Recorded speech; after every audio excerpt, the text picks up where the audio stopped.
Narito na naman tayo para sa isang napaka-sweet at nakakakilig na love story nila Kalingap Edu at Ate Viancy. Ulat mo ay aking makilala at kung ano ako'y Para sa pagpapatuloy ng ating love story ay meron na naman talagang ikinatrending ang NC Love Team dahil may pasabog na ginawa si Kalingap Edu noong nakaraan nating video. At ngayon nga ang pagpapatuloy nito dahil sinabi niya kay Ate Viancy na gusto niya daw talaga ito. Ngunit hindi naniniwala si Ate Viancy sa mga sinasabi ni Kalingap Edu. Kaya naman para patunayan ito ay tumalon si Kalingap Edu sa ilog. At hindi lamang isang beses kundi dalawa. Kaya naman parang nininervyos talaga si Ate Viancy dahil sa mga ginagawa ni Kalingap Edu para lamang patunayan ang nararamdaman. ang nais ko lang. Kung naman po kayo maglangon. Sabihin mo lagi ako'y iyong mahal at hindi panandalian kundi panghapabuhay. Hindi nagtataksil kahit Yan si para sa ito.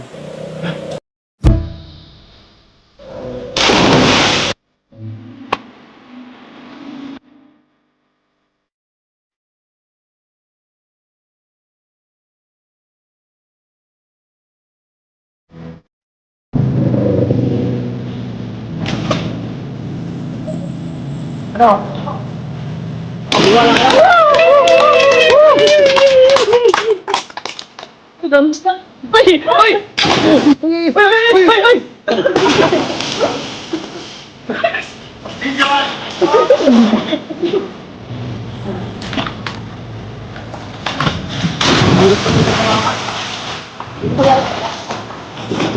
Ilan kita? Kaya? Okay.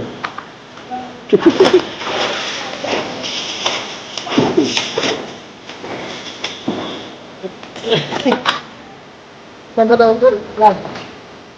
Kailan sa tabi? kung ano ako'y tanggap mo na hindi ka rin nag-alilangan pa. Nabigla talagang lahat dahil sino ba naman ang basta-bastang tatalon sa ilog ng hindi planado, diba?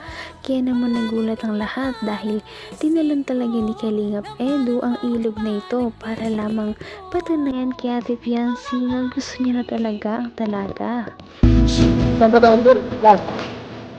Kailan sa tabi? Hello. Hello. Itali na. Ah. Wala ka? Pagpasok. Naniwala ka na to. Ang bira. Umarang ka. Mira pa sa katawan, Nek.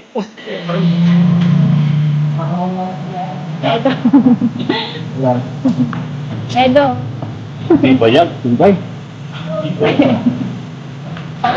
Naniniwala na po ako, huwag na po kayo mag-ano baka madisgan. Wala akong magagawa. Sige-sige nga po eh.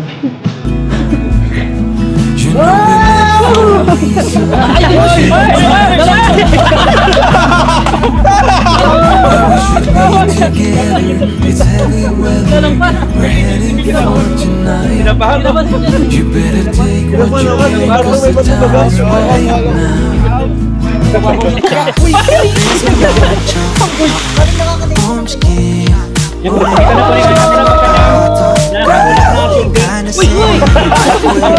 Can't make it sad. I can see us make history. Baby, do I Kailangan natin damayan si Eds at pinatunayan niya eh. Hoy, kayo mga alalay na Naman ang bawat panaginip ko, ikaw lang ang tinitibo.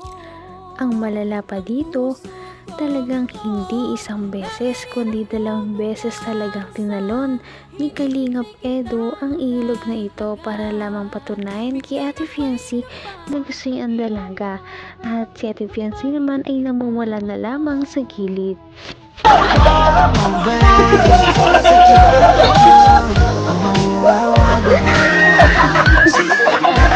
Ayan, para sa bulong. Baka bumasay.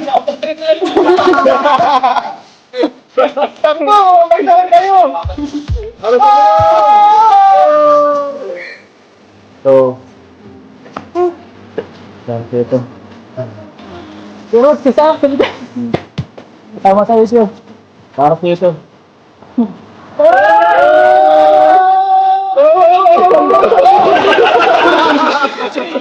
Ay!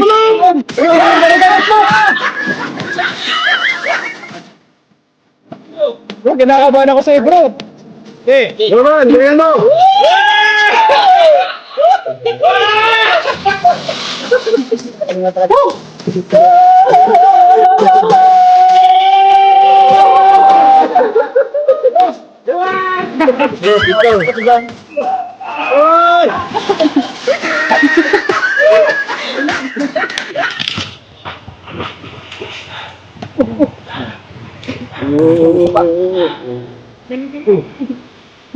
Kaya mo baba, dyan ka lang.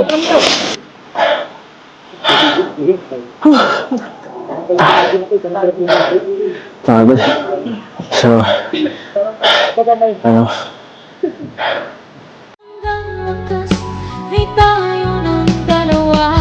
Palagi kang naman ang isip ko. Hindi nga alam ni Ate Fiancé kung ano ba talaga ang kanyang gagawin dahil parang hindi talaga mapigilan si Kalingap Edu sa kanyang nararamdaman at sa gusto niyang patunayan sa kanyang nararamdaman. Kaya naman parang ninenervyos na lamang talaga si Ate Fiancé dahil hindi niya makontrol si Kalingap Edu. Huwag mo sabihin. Hindi ko pa rin naniniwala. Basang-basa na ako. Ay, ginawa ko yun para sa'yo, ha? Ano? Naniniwala ka na? Ha? Napilitan ka lang yata eh. Akin na ka na? Ano? Ano? Naniniwala ka na?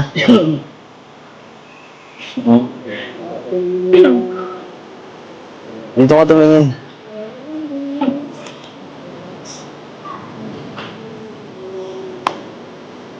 Ano? Hindi ka naman naniniwala eh. Ha? Siyempre. Pinalam ko lang sa'yo kung gaano kahit ano gagawin ko. Ano? Kasi ay.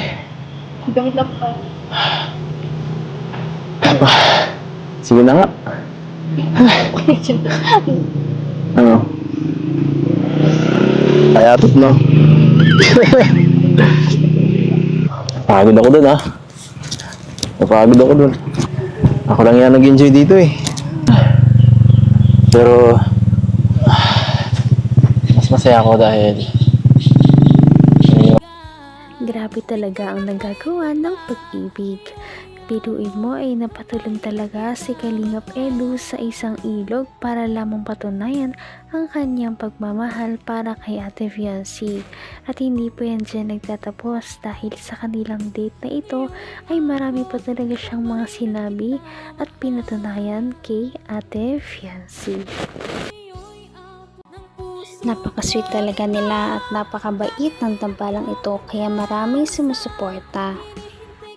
Kaya naman, sana ipatuloy natin silang suportahan at mahalin si Fiancé, si Kalingap Edu at ang Kalingap team. Yun lamang at maraming salamat sa panonood. Abangan natin kung magkakatuluyan ba talaga si Kalingap Edu at Fiancé. Hanggang sa muli. Bye! Ngayon'y abot kamay na kita.